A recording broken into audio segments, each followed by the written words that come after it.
here's the big challenge of life. You can have more than you've got because you can become more than you are. That's the challenge. And of course the other side of the coin reads, unless you change how you are, you'll always have what you got.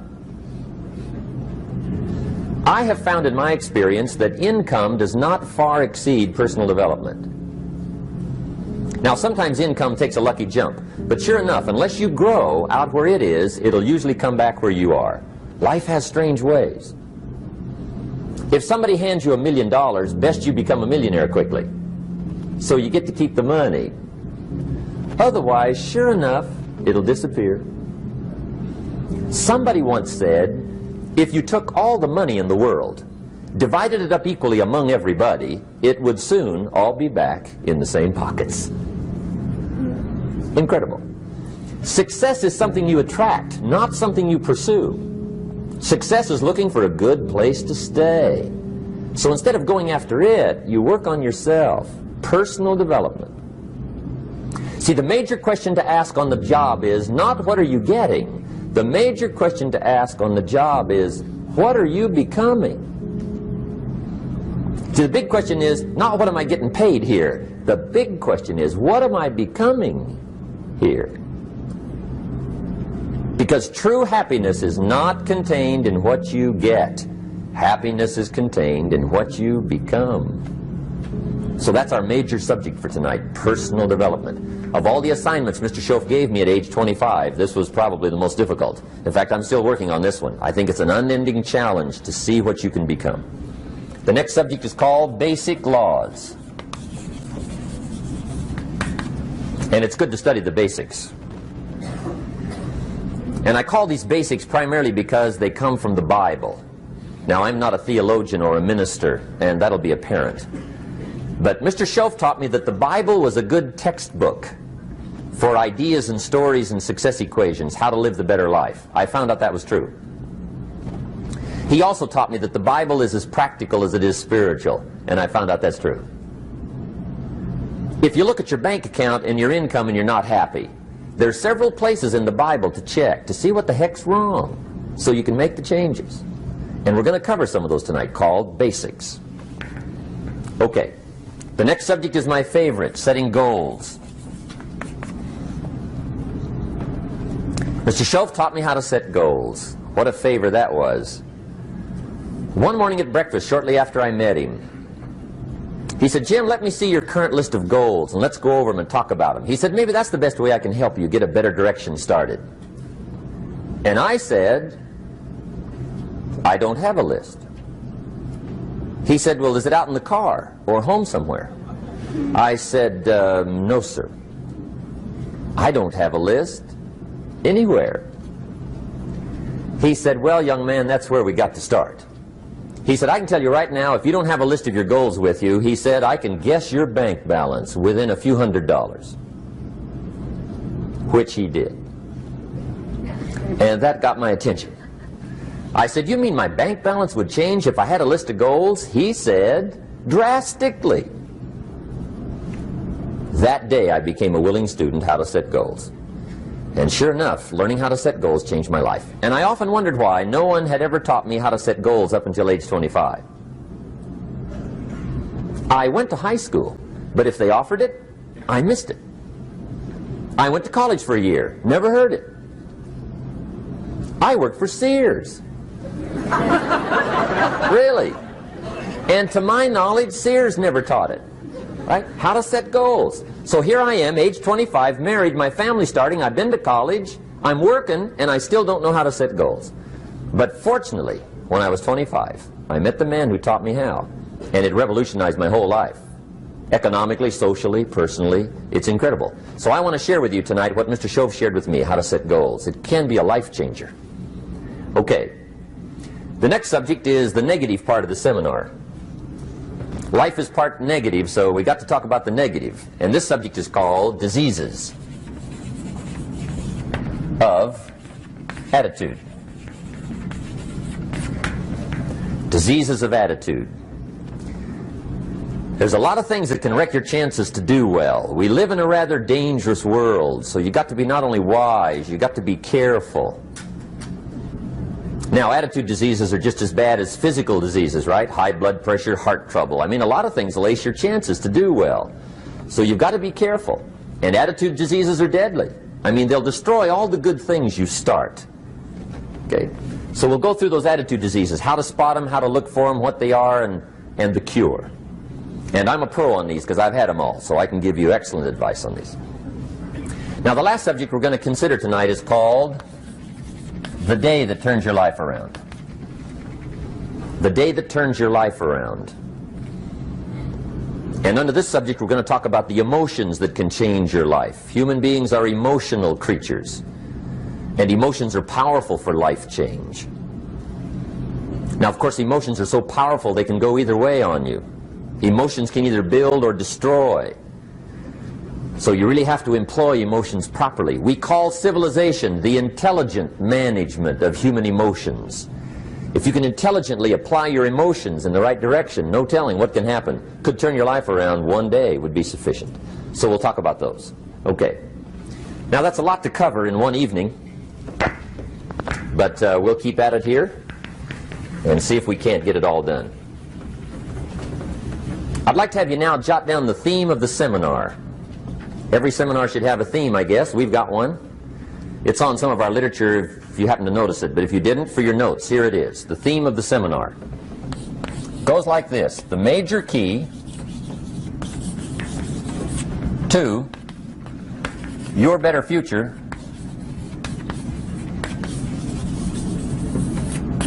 is you. That's the theme of our seminar tonight. The major key to your better future is you. And I'd like to have you underline two words just to give it some added punch. Underline the word major and the word you, so that it reads, the major key to your better future is you. Now, my first suggestion is transfer this to a card or something where you can put it up, where you can see it every day. Preferably put it up where you can see it at the beginning of the day, before you go off to put the day together. This is a good phrase just to glance at, to keep in mind as you're putting the day together. It's called the silent seminar. If you'll just let this talk to you during the day, I found it to be tremendously helpful. The major key to your better future is you. For a big share of my life now, I didn't have this one quite figured out. Among a lot of things I didn't have quite figured out. Many things used to puzzle me back in those early days. I used to wonder why two people could work for the same company, one make twice as much money. Now, see, that used to puzzle me. And maybe they were the same age, graduated from the same school, live in the same community, work for the same company, with the same products and the same services.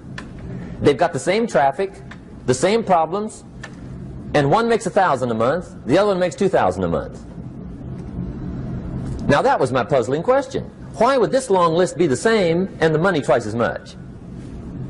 I asked, what's the difference between $1,000 a month and $2,000 a month? And I don't mean $1,000 a month, right? I could figure that out. But what makes the difference? Why would one person do twice as well, 3 times as well? Speaking economically. Now, I know there's more than one way to do well. I understand that. But in this little narrow area called compensation, what's the difference? Well, back then, with my faulty thinking, I'm trying to reason it out. I thought, well, maybe time makes some of the difference, right? Some people do better because they have more time. I used to say, Harold ought to be able to do well. He's got a lot of time. If I had all of Harold's time, I could do well. Now, that's got to be dumb, right? Number one, you can't get somebody else's time. A guy says to me one time, he says, you know, if I had some extra time, I could make some extra money. I said, then forget it. There isn't any extra time. Hey, when the clock strikes 12 midnight, that about wraps it up, right? I mean, you can look around the gongs there for a little more, but it's over. You say to the guy, what are you doing? He says, I'm looking for extra time. See, they'll come and take you away, right? There isn't any more time. Now, if you can't get more time, which you can't, what could you get more of that would make a difference in economic results? And here's the key word. Make it a part of your notes. We're going to consider it tonight. The word is value. And I have a little phrase for your notes. Value makes the difference in results. Value makes the difference. You can't get more time, but you can create more value. Now here's the first lesson of economics. Everybody should learn it from the time they're old enough to understand what a dollar means, how to earn one, how to get one, how to keep one, what to do with it. First lesson of economics. We primarily get paid for value. That's lesson one. Bringing value to the marketplace, that's how you get paid. You don't get paid for the time. I know it takes time to bring value to the marketplace, but you get paid for the value, not the time. Now, since that's true, here's one of the key questions of the evening. Is it possible to become twice as valuable at the marketplace and make twice as much money in the same time? Could you become 3 times as valuable? Make 3 times as much money in the same time? Is that possible? The answer is yes, if. And it's always if, right? Life is known as the big if. Harry Truman once said, life is iffy. How true. And here's the big if we're going to consider it tonight. It's possible to do much better at the marketplace if you go to work primarily on yourself. And that's the theme of our seminar tonight. Learning to work primarily on yourself. People have asked me for the last 24 years, how do you develop an above-average income? And the answer is, become an above-average person. Develop an above-average handshake. Some people want to be successful, they don't even work on their handshake. As easy as that would be to start on. They let it slide, they don't understand. Develop an above-average smile. Develop an above-average excitement. Develop an above-average interest in other people. Develop an above-average intensity to win. See, that'll change everything. Probably one of the most frustrating experiences in life is looking for an above-average job with above-average pay without becoming an above-average person. It's called frustration.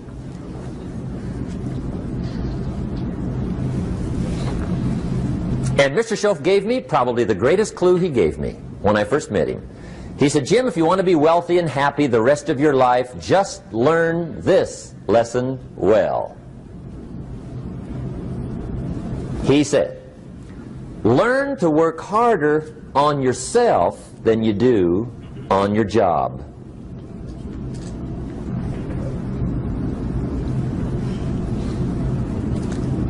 Then Mr. Schoaf gave me probably one of the most important clues among so many things he taught me, but this was in those early days. Mr. Schoaf was very kind, but he was also very abrupt. And he had these interesting questions to ask. I'm giving him a little rundown one day on how things hadn't worked out for me. He said, Mr. Rohn, I've got the answer for you if you will listen carefully. And listen carefully I did that day and for the next 5 years. If somebody's wealthy and happy, you gotta listen.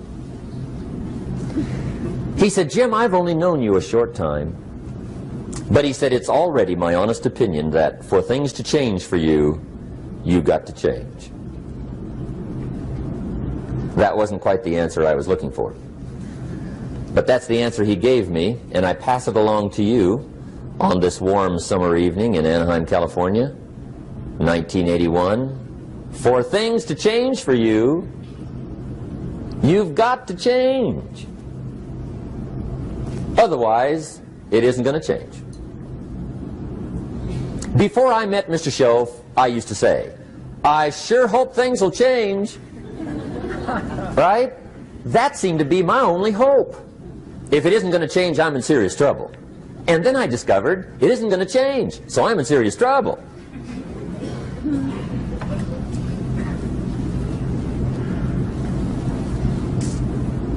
See, I can tell you what the 80s are going to be like. You have dropped into the right place. I did a seminar one time for Standard Oil executives and management in Honolulu. And we're having a conference one day on this big conference table. And one of them said to me, Mr. Rohn, you know some fairly important people halfway around the world. What do you think the 80s are going to be like? I said, gentlemen, I do know the right people. I can tell you. So they all listened very carefully.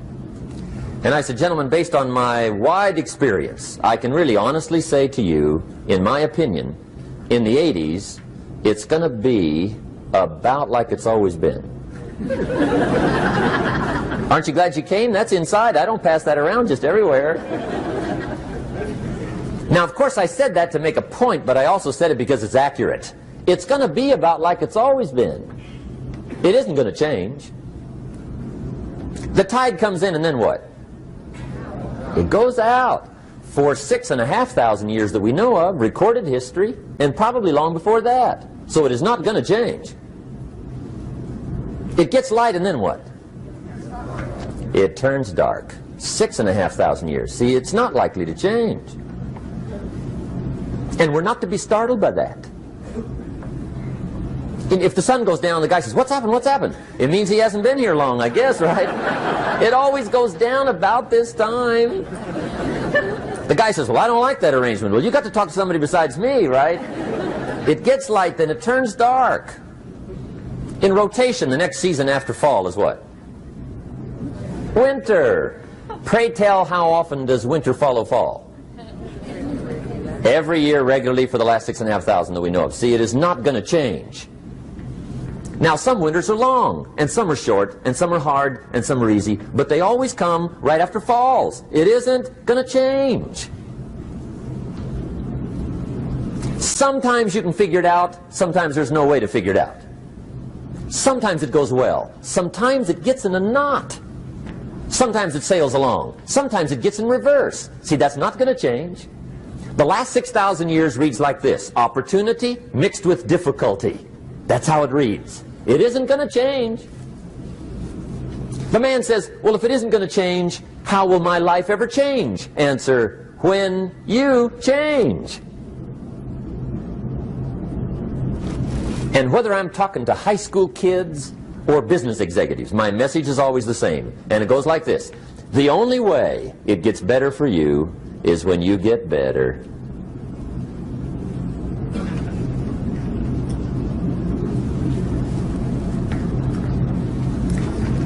Let me give you the 4 major lessons in life to learn. Here's 4 majors. It's good to study the majors. In our weekend seminar we teach. Some people don't do well because they major in minor things. You've got to be on the lookout. At the end of every week, end of every month, you've got to check, make sure you're not spending major time on minor things. Okay, we go through that whole series. Majors and minors. Now, let me give you 2 phrases before we get to the 4 majors. This will set it up and you'll see where I'm going. 2 key phrases for your notes. Here's the first one. Life and business is like the changing seasons. That's the first phrase. Life and business is like the changing seasons. One of the best ways to describe life, it's like the seasons. Frank Sinatra sings, life is like the seasons. Now here's the second phrase. Very important. You cannot change the seasons, but you can change yourself.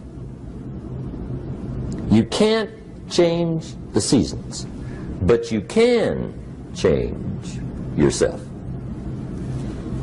And see, that's how life gets better for you, not by chance, but by change. Now, here's the 4 major lessons in life to learn. I've got my first book finished, came out a couple of weeks ago. This is in it, the 4 major lessons in life to learn. Here they are. Number 1, learn how to handle the winters. That's lesson 1. They come right after falls, with regularity. Some are long, and some are short, and some are hard, and some are easy, but they keep coming. You must learn to handle the nights. They come right after days. You must learn to handle difficulty. It comes right after opportunity. You must learn to handle recessions. They always follow progressions. For the last 6,000. See, it isn't going to change. The lesson you must learn is how to handle it. And there's all kinds of winters, right? The winter when you can't figure it out. The winter when it all goes smash. The winter when it turns belly up. The winter when it won't work, when you've run out of money and you've got a broken heart. See, those are winter times. There's all kinds. Economic winters, social winters, personal winters. When your heart is smashed in 1,000 pieces and the nights are unusually long, your prayers seem to go no higher than your head. It's wintertime. Barbra Streisand sings, "It used to be so natural to talk about forever, but used to be's don't count anymore. They just lay on the floor till we sweep them away. You don't sing me love songs, and you don't say you need me, and you don't bring me flowers anymore." A song of winter. But see, the disappointments come. Those are normal. That's part of life. But the question is, how do you handle it? How do you handle the coming winters and the disappointments and the down times? Well, you can't get rid of January by tearing it off the calendar. But here's what you can do. You can get stronger, you can get wiser, and you can get better.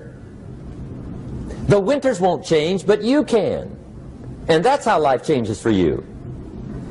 See, before I understood, when it was winter, I used to wish it was summer. I didn't understand.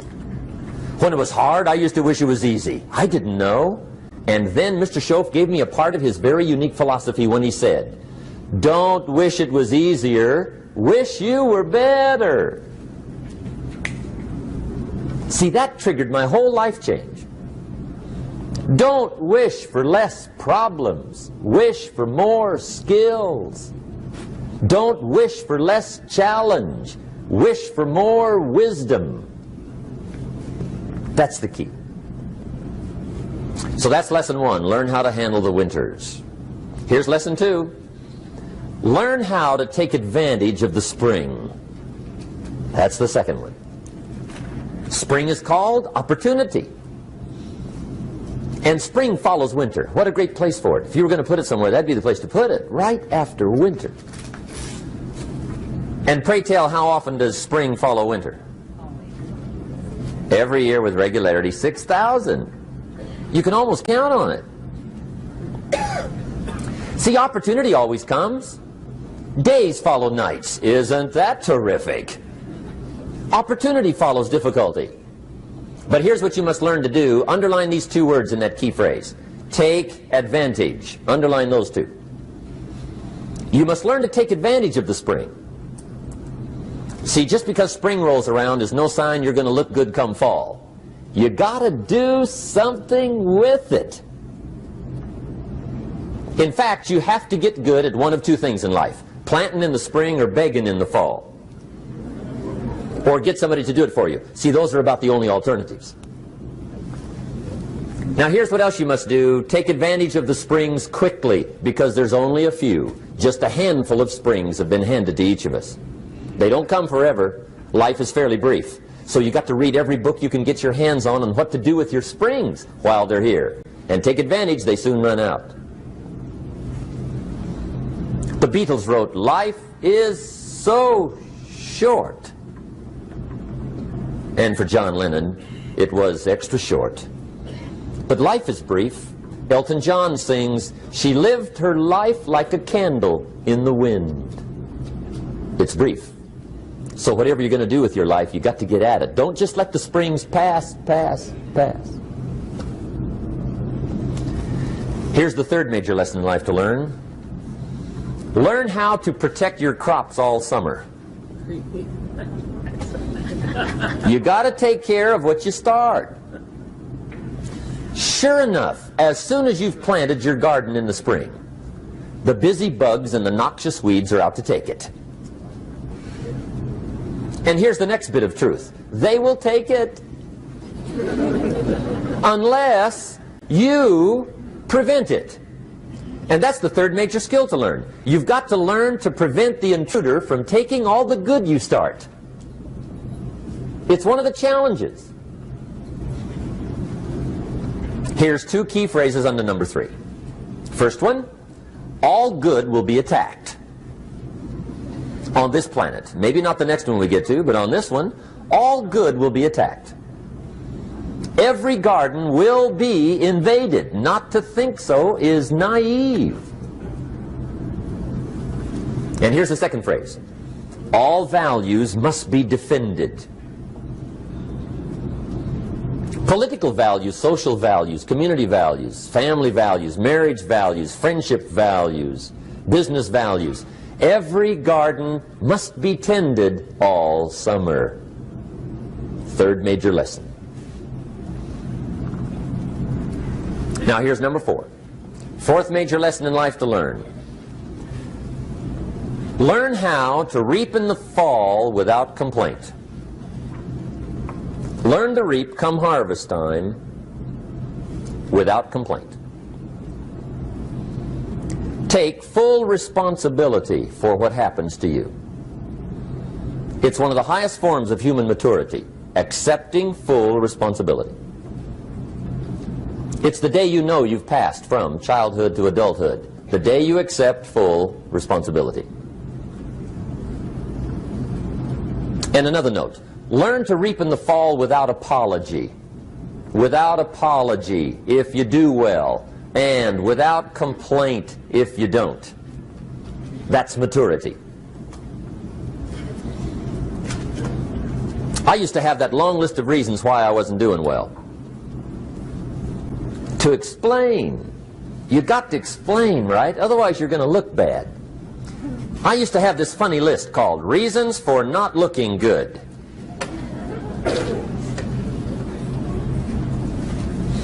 I used to blame the government. I mean, you can believe that or not. It was at the top of my list. I had a lecture second to none. The government. That was on my list. I used to blame taxes. Look what you got left after they take everything. And they expect you to do well. That was on my list there.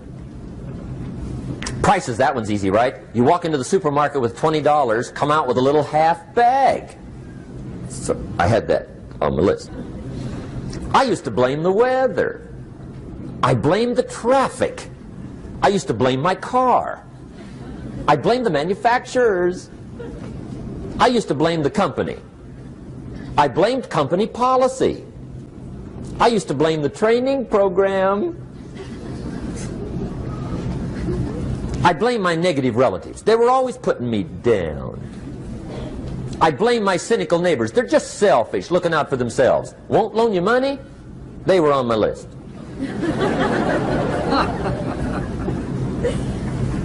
I used to blame the economy. I blamed the community. That's a pretty good list for not doing well, isn't it? I thought it was good. I'll never forget one day, Mr. Schoaf was very kind, but he was also very blunt, and this was no exception. And I'm glad he was blunt. There's a lot of things I'd have missed if he hadn't have been blunt.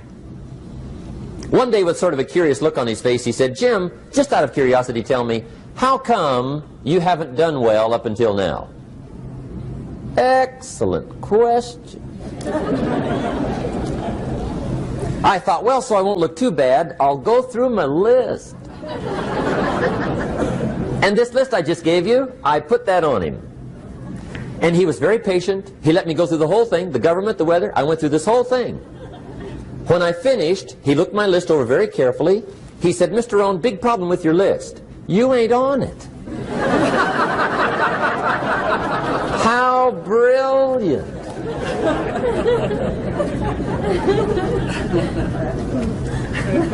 When I went to work for him a few months later, I learned very quickly to tear up my list, reasons for not doing well, and I threw it away. And I got me a fresh piece of paper. And I put one word on it. Me. There's a black heritage spiritual that says, "It's not my mother nor my father, nor my brother nor my sister, but it's me, oh Lord, standing in the need of prayer." See, I used to blame everything outside. And then let me give you a little philosophy that helped turn my life around. For your notes, here it is. It's not what happens that determines the quality or the quantity of your life. It's not what happens. And the reason is because what happens to about everybody. No different. The sun went down on all of us last night. A common event, a happening. And I found out that the same things can happen to two different people. One gets rich and one stays poor. Why is that?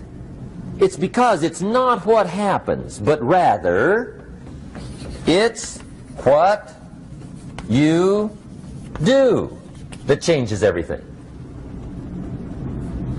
So that's a key phrase. It's not what happens, it's what you do. What happens is about the same. You might put that in parentheses here. Same. What people do, that's what's different.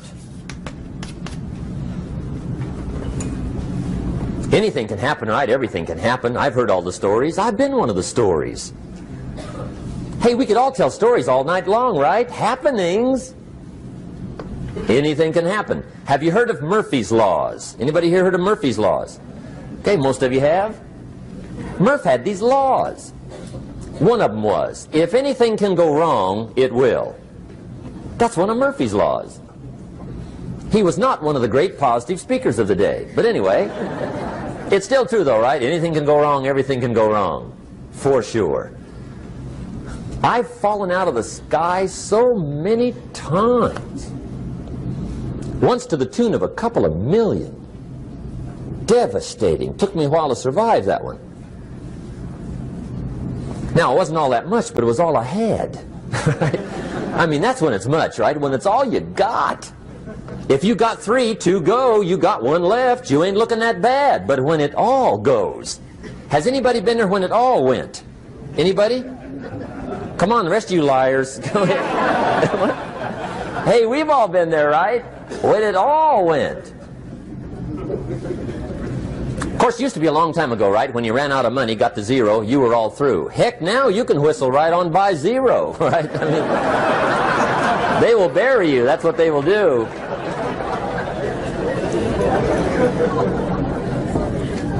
But see, those are the happenings, right? Everything can happen. Anything can happen.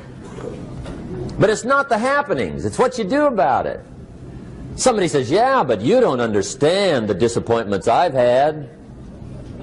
Come on. Everybody's had their share. Disappointments are not special gifts reserved for the poor. Everybody has them. The difference is what you do about them. It's not the weather. I used to blame the weather, and I discovered it rains on the rich. So see, that won't help. 2 men wake up one morning, there's a rainstorm on. One of them looks out his window, sees the rainstorm, and he says, wow, what a storm. With weather like this, they can't expect you to go out and make sales. He stays home. Same morning, the other guy looks out his window, sees the same storm, says, wow, what a storm. But he says, you know what, with weather like this, what a great day to go out and make sales. Most everybody will probably be home, especially the salesman.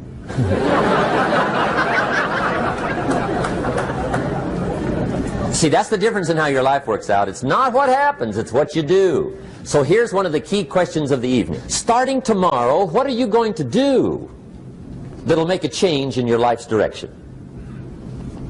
Good question. What are you going to do starting tomorrow that'll make a difference? Now see, if you don't do something starting tomorrow that'll make a difference, guess what? It's gonna be the same.